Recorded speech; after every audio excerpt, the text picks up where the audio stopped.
In this video, I will tell you how to connect your Binance wallet with the Bullx.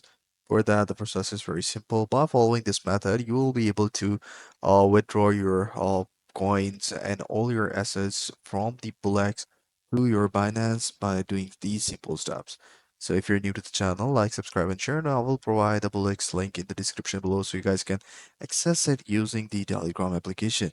So the process is very simple and easy. Just go to the Bullx website and then make sure that you are logged in with your official account, and then go to the wallet manager right over here. And once you're in your wallet manager, you will see there will be an option to withdraw wallet, simply just here, and there will be an option to add a wallet right here. Just go ahead and click that, and that will you'll be able to attach the Binance wallet. So simply go ahead and click on this option which says EVM. Make sure that it is not selected on Solana. Just make sure it is checked on the EVM. And then after that, all you have to do is copy your Binance address and paste it over here and name it.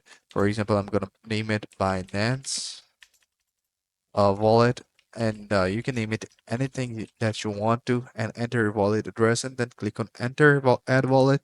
That way you'll be able to enter the wallet. So here you guys can see that I have already entered my Phantom, my Bybit wallet, and now I can transfer my funds from the Bullx to the any sort of platform where I would like to add it. So this is how you guys can do it. I hope you find this video helpful.